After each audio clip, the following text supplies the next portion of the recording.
오늘은 예수님의 주재권이라는 제목으로 말씀을 드리겠습니다. 한번 따라해 볼까요? 예수님의 주재권. 얼마 전에 다니던 단골 식당에 갔었는데 완전히 달라져 있었습니다. 인테리어도 달라져 있었고 종업원들의 유니폼도 달라져 있었고 음식이 나오는 그릇도 달라져 있었습니다. 어찌된 일인가 생각하여 종업원에게 물어봤습니다. 아니, 많이 달라졌네요.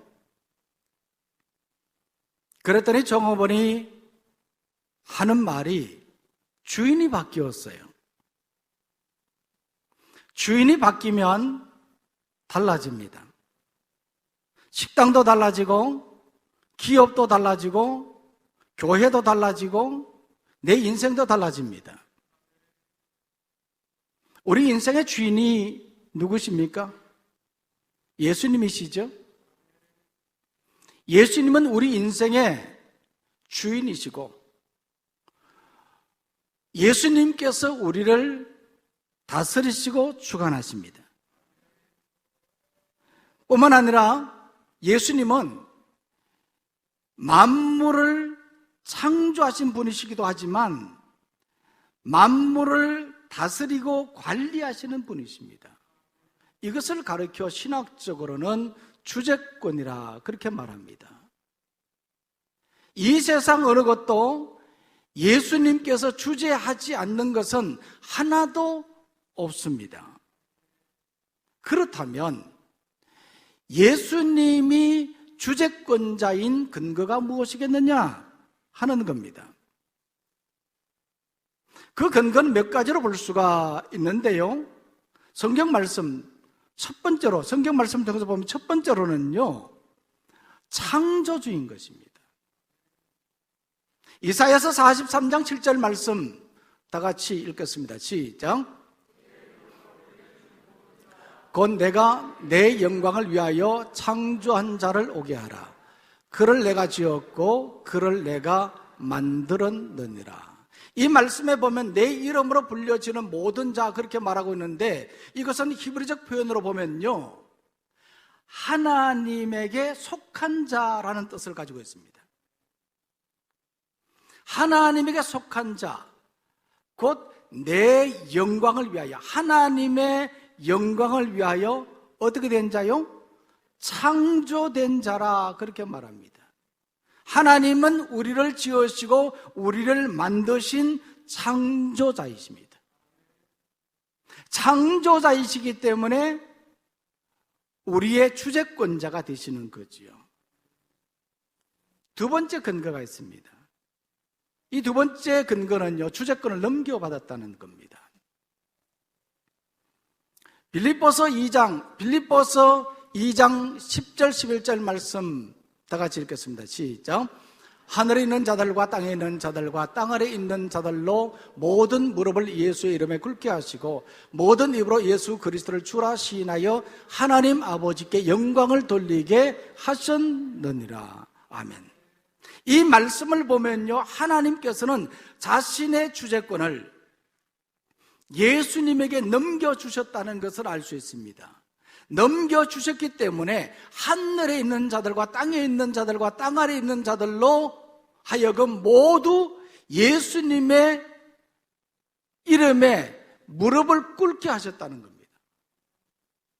또한 모든 입으로 예수 그리스도를 주라 시인하게 하셨다는 거죠. 그래서 예수님께서는 하나님으로부터 주재권을 인계받았습니다. 그래서 예수님께서는 이 세상 만물을 주관하시고 다스리시는 주재권자인 것입니다. 그러면 세 번째 근거는 뭔가? 그것은 바로 만물이 그에게 속해 있는 것입니다. 로마서 11장 36절 말씀인데 다 같이 읽겠습니다. 시작. 이는 만물이 주에게서 나오고 주로 말미암고 주에게로 돌아갑니다. 그에게 영광이 세세에 있을지어다. 아멘. 이 로마서 11장은요 1장부터 11장까지 교리적인 부분을 담고 있는 그러한 결론적인 부분입니다.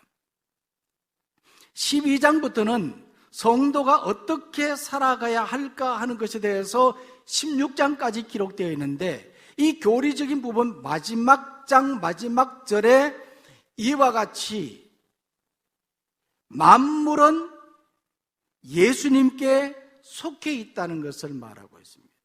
그 근거가 뭐냐? 이는 만물이 누구에게서 나온다고요? 예수님에게서 나오고 예수님으로 말미암고 예수님에게로 돌아가기 때문에, 그래서 예수님이 주재권자인 근거가 되는 겁니다.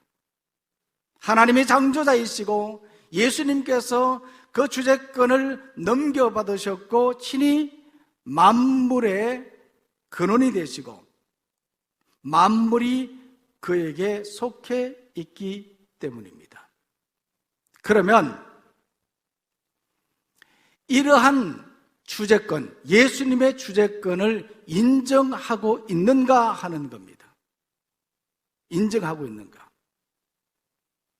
근데 사도 바울은요 이것을 인정했습니다. 오늘 읽었던 14장 8절 말씀인데요, 다 같이 읽겠습니다. 시작. 우리가 살아도 주를 위하여 살고 죽어도 주를 위하여 죽나니 그러므로 사나 죽으나 우리가 주의 것이로다. 사도 바울은 고백했습니다. 우리가 살아도 주를 위해 살고 죽어도 주를 위해서 죽는다. 이것은 오로지 우리는 주님을 위해서 사용되어야 되는 그러한 존재라는 것을 말하고 있습니다. 실제로 바울은 주를 위하여 소유한 모든 것을 다 배설물로 여겼습니다. 가지고 있던 재산, 지식, 명예, 이 모든 것들 다 배설물로 여겼고 생명을 다하여서 복음 전하는 일에 헌신했습니다. 그 이유가 무엇일까요? 그것은 바로 예수님이 주재권자임을 인정했기 때문입니다. 또한 이 말씀에 보면요, 그러므로 사나 죽으나 우리가 주의 것이라고 고백했습니다. 우리는 누구의 것입니까? 다 주의 것입니다. 우리가 가지고 있는 모든 것은 다 주님의 것입니다. 우리의 가족도, 또 우리의 직업과 그리고 우리의 소유와 물질도, 나의 생명까지도 다 주님의 것이라는 말입니다.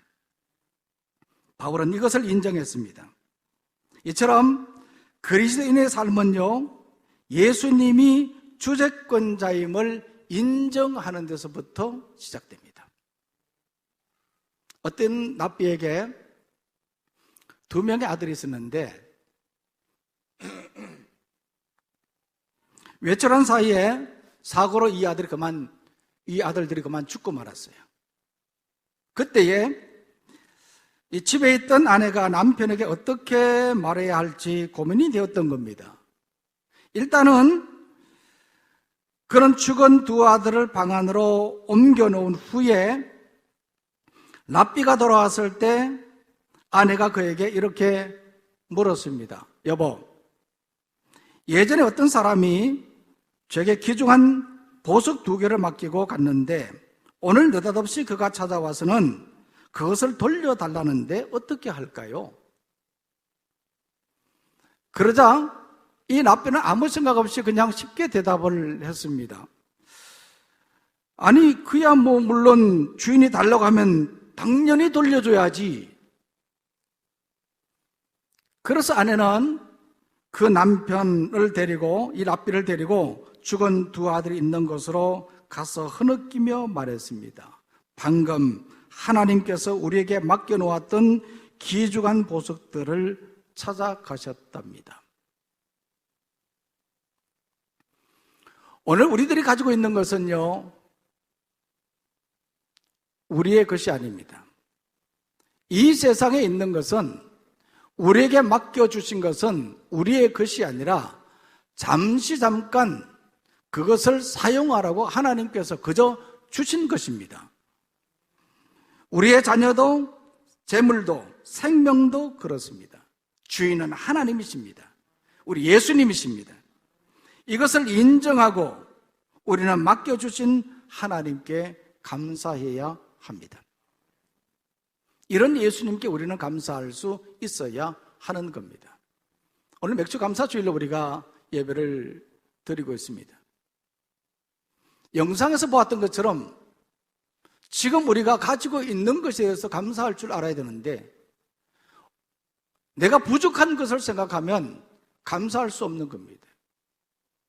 지난 6개월 동안 난 참 힘들게 살았는데, 참 답답하게 그렇게 살았는데 뭐 감사할 것이 있느냐, 이렇게 생각할 수도 있습니다. 그러나 하나님께서 우리와 함께 해주시지 않았다면, 하나님께서 매 순간마다 우리를 지켜주시지 않았다면 우리는 이 자리에 앉아 있을 수가 없는 겁니다.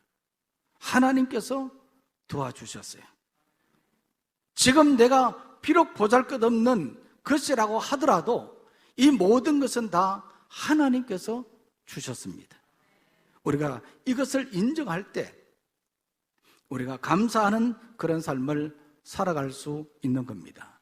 지난 6개월도 그랬던 것처럼 앞으로도 남은 이 후반기 동안에도 하나님께서 우리의 삶을 이와 같이 맡겨주셨기에 우리가 그것을 생각하고 감사하며 나가는 우리의 삶이 되기를 소망합니다. 자, 그렇다면 이러한 주재권, 예수님의 주재권을 우리가 인정해야 되는데, 사도 바울은 인정했습니다. 그런데 라오디게아 교회 성도들은 인정하지 않았습니다. 요한계시록 3장 17절 말씀 한번 다 같이 읽겠습니다. 시작. 내가 말하기를 나는 부자라 부여하여 부족한 것이 없다 하나 내 곤고한 것과 가련한 것과 가난한 것과 눈먼 것과 벌거벗은 것을 알지 못하는 도다. 아멘. 이 요한계시록에 기록된 라오디게아는요, 지리적으로 소아시아 지역을 관통하는 세 도로의 교차 지점에 위치하고 있고 상업과 행정의 중심지 역할을 했다고 합니다. 또한 직물공업과 의료기술이 발달되어 물질적인 풍요를 누렸던 곳이라고 합니다. 하지만 이곳의 사람들은요, 세상적인 가치만을 추구했습니다. 이러한 곳에 골로새 교회의 신실한 일꾼이었던 에바브라라는 사람이 교회를 세웠습니다. 그 교회가 바로 라오디게아 교회였습니다. 그런데 이 라오디게아 교회는요, 두 가지 큰 문제점이 있었습니다. 첫 번째로는 신앙의 적극성이 없었어요. 요한계시록 3장 15절 말씀에 보면 그들의 행위가 차지도 아니하고 뜨겁지도 아니했다고 말했습니다. 16절 말씀에 보면 그들의 신앙은 미지근하였다 그렇게 말하고 있습니다. 이처럼 그들의 신앙생활은 미온적이었습니다. 나태하고 무기력했으며 결단성과 지속성이 없었습니다. 이것이 문제였던 것이죠. 두 번째 문제는요, 영적 자만에 빠져 있었습니다. 오늘 읽었던 이 17절 말씀 보십시오. 이 말씀에 보니까 이 라오디게아 교회 성도들이 말하기를 뭐라고 말했습니까? 나는 부자라 부요하여 부족한 것이 없다 그렇게 말했다는 거예요. 얼마나 자만에 빠져 있는 모습입니까? 이 자만이라는 이 말은 스스로 만족하다는 뜻이거든요. 스스로 만족하면 더 필요한 것을 느끼지 못하거든요. 그러다 보니까 그들은 하나님을 의지하지도 않고 하나님을 찾지도 않았습니다. 하나님을 바라보지도 않았다는 겁니다. 이것이 라오디게아 교회 성도들의 문제점이었습니다. 신앙이 적극적이지 못했고 영적 자만에 빠져 있었던 이 라오디게아 교회 성도들, 이로 인해서 요한계시록 3장 20절 말씀에 보니까 그들은 예수님을 문 밖에 세워두었다는 겁니다. 내가 문 밖에 서서 문을 두드리노니 누구든지 내 음성을 듣고 문을 열면 내가 그에게로 들어가 그로 더불어 먹고 그는 나로 더불어 먹으리라. 그런데 이 라오디게아 교회 성도들은 예수님을 문 밖에 세워두었습니다. 오늘 우리들은 어떻습니까? 예수님이 어디 계십니까? 여기서 문이라고 말하는 것은 우리 마음의 문을 은유적으로 표현하는 것입니다. 예수님이 내 마음 속에 계십니까? 아니면 내 마음 밖에 계십니까? 예수님이 내 마음 밖에 있다고 한다면 우리는 라오디게아 교회 성도들처럼 신앙이 적극적이지 못하고 영적 자만에 빠져 있기 때문일 수도 있습니다. 그래서 우리는 마음의 문을 열고 주권자인 예수님을 나의 주인으로 영접하기를 원합니다. 영접하면 예수님께서 내 마음에 들어와서 나로 더불어 먹고 마시며 내 삶은 영적으로 풍성한 그런 삶을 누리게 되는 것이죠. 그런데 예수님을 영접하는 데는 두 가지 조건이 있습니다. 첫 번째로는 회개해야 됩니다. 이것은 내 마음에 대한 처방입니다. 내 마음에 세상 것들로 가득 차 있다고 한다면 이것들을 다 제거해내어야 되는 겁니다. 이것을 없애지 않으면 절대로 예수님께서는 내 마음에 들어오시지를 않는다는 거예요.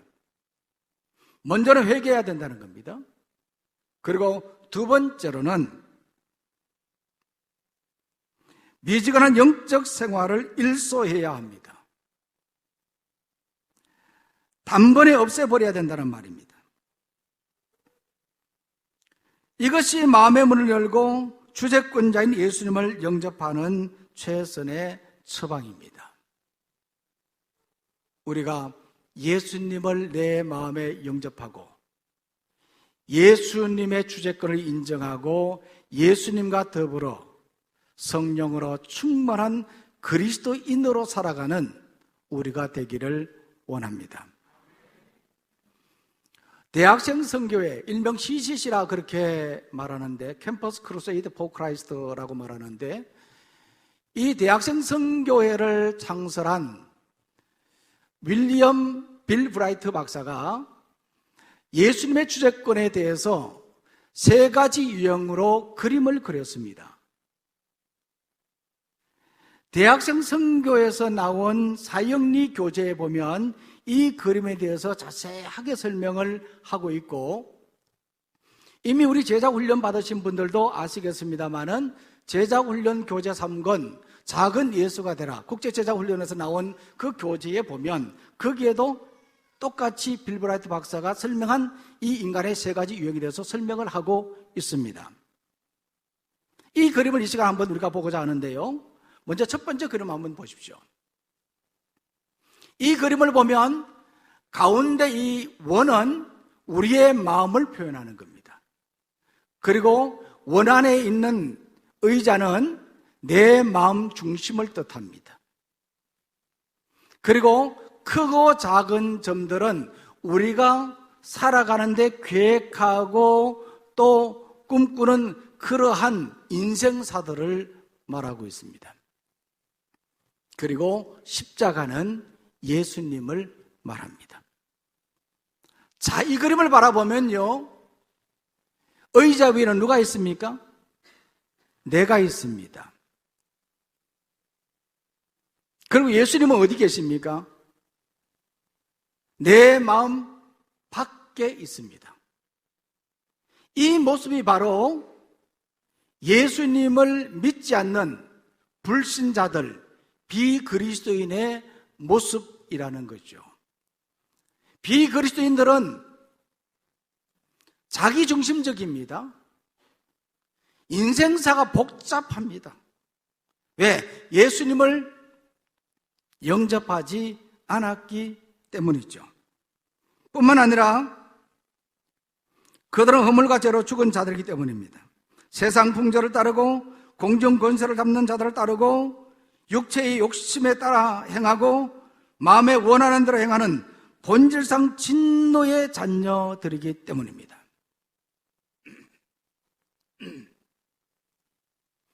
이것이 바로 비그리스도인의 모습이에요. 자, 그럼 두 번째 그림을 한번 보시기 바랍니다. 첫 번째 그림과 두 번째 그림의 차이점이 뭐예요?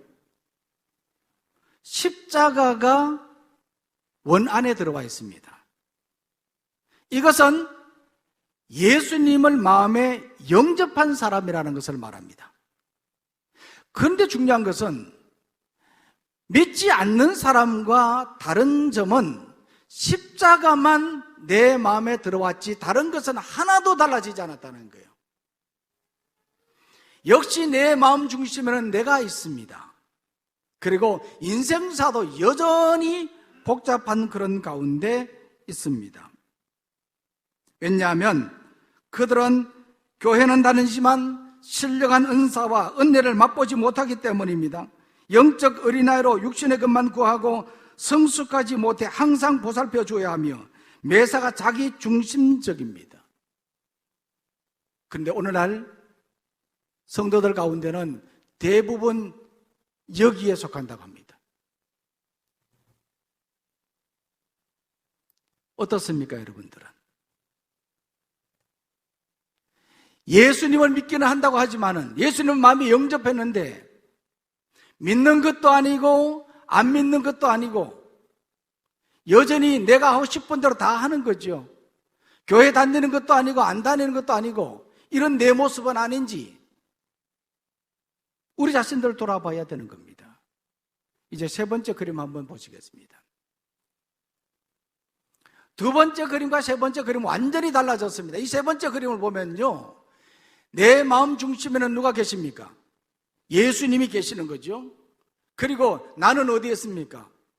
의자 밑에 있으면 내려와 있습니다. 아웃사이드에 있습니다.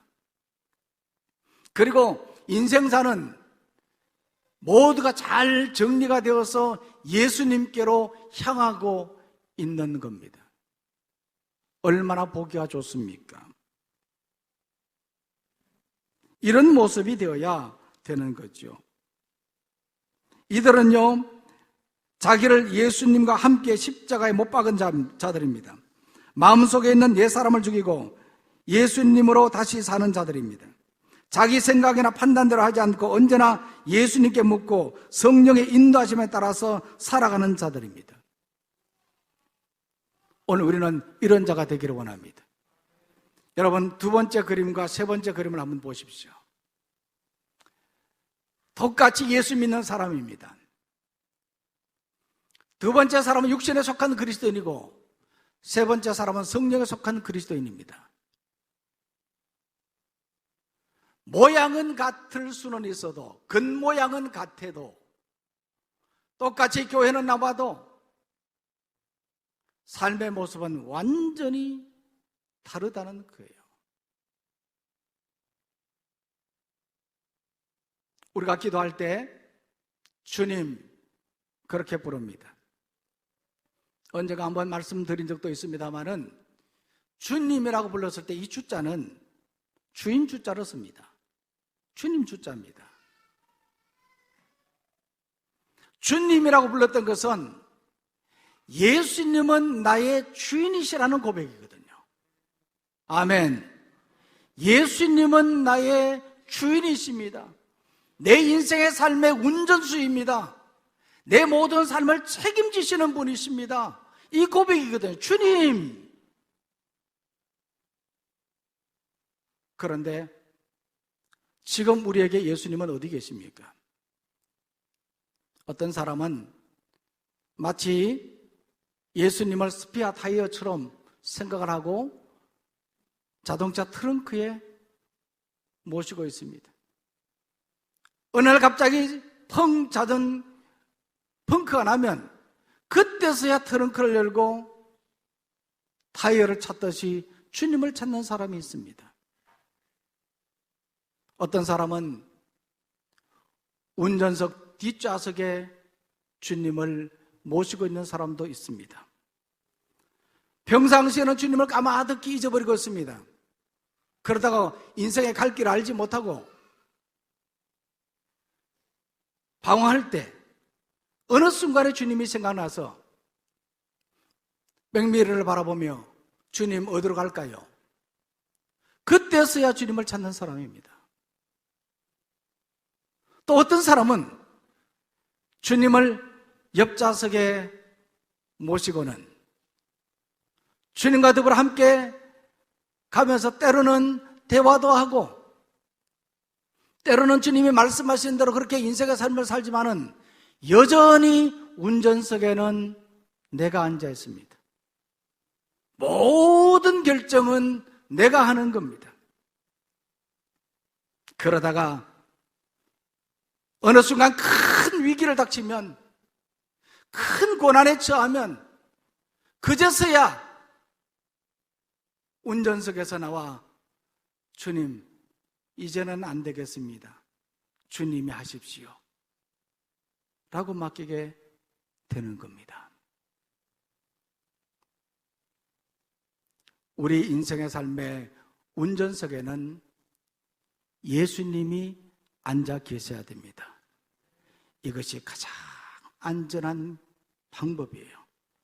왜냐하면 예수님은 내 인생의 삶의 주인이시고 우리 인생의 삶의 주권자이시기 때문에 그렇습니다. 찬송가에 보면 이런 찬송이 있죠.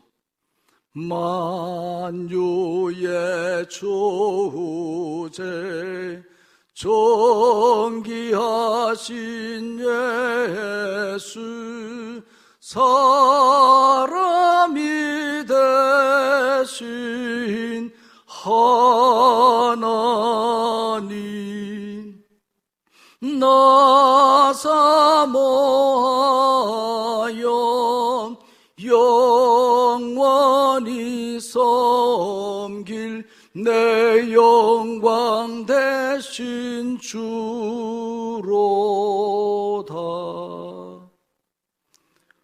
우리 주님은 만유의 주이십니다. 세상 만물을 다스리시고 주관하시는 분이십니다. 오늘 우리 인생의 삶의 주제자이십니다. 우리는 이런 예수님을 인정하고 육신에 속한 그리스도인의 모습이 아니라 성령에 속한 그리스도인의 모습으로 살아가는 우리 모두가 되기를 간절히 소망합니다. 기도하겠습니다. 하나님 아버지,